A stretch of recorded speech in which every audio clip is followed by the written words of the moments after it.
Welcome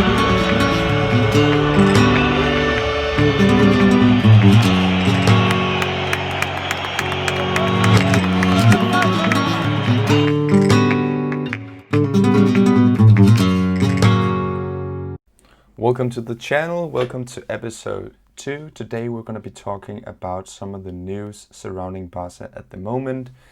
A lot of stuff is going on. Everybody's probably heard about the referendum, how all the votes have been counted now, that we're going to need to have a vote.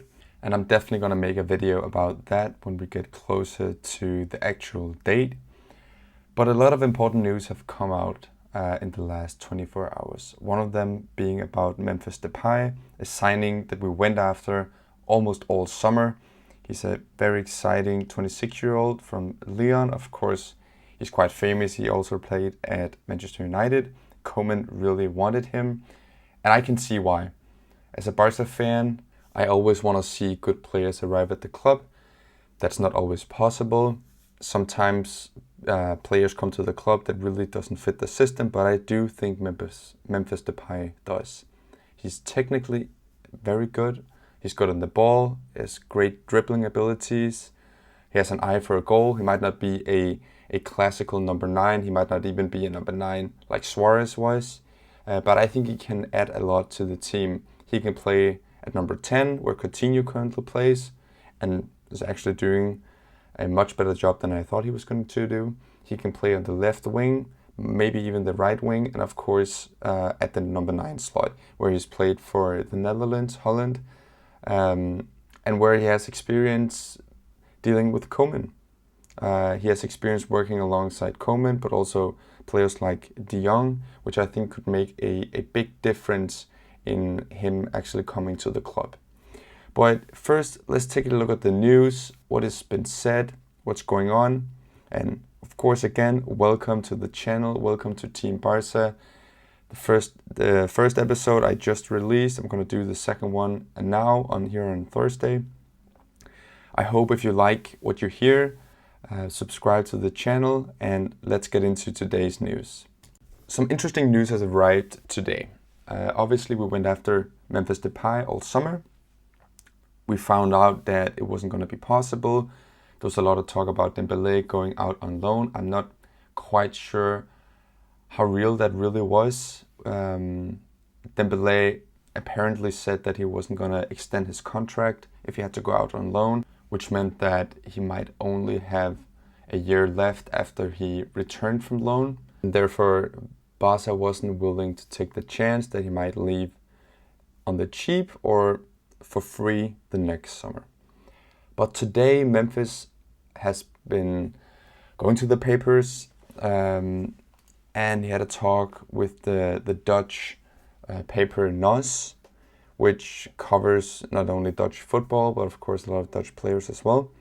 And he said, I'm not going to go into detail, but yes, I was very close to changing clubs, going to Barcelona. There were certain rules that really kept the deal from being completed, but I hope it will become reality. Of course, this has led to a lot of speculation as to what rules. One of the rules that might be conflicting with his transfer is within the La Liga system.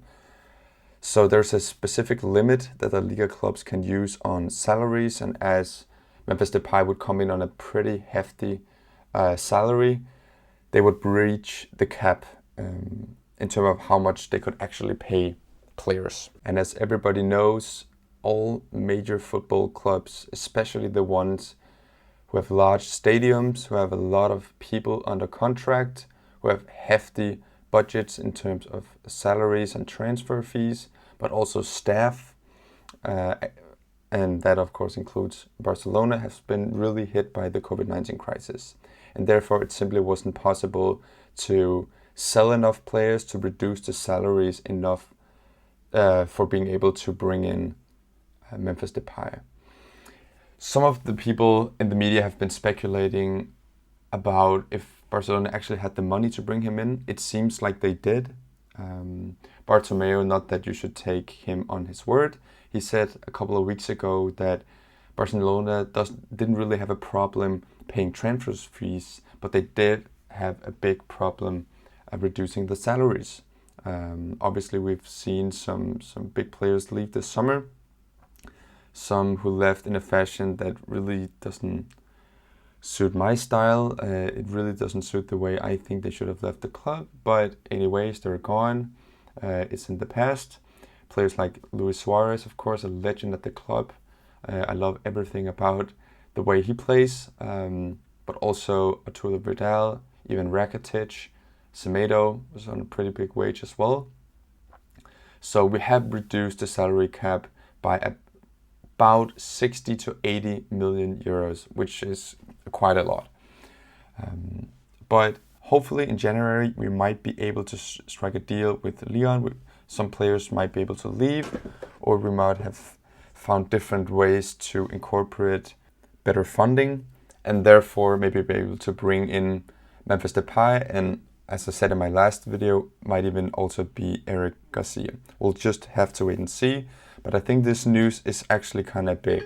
The fact that Memphis Depay goes out into the media and says that he's sad that he didn't come to Barcelona really shows how much he wants to come to the club.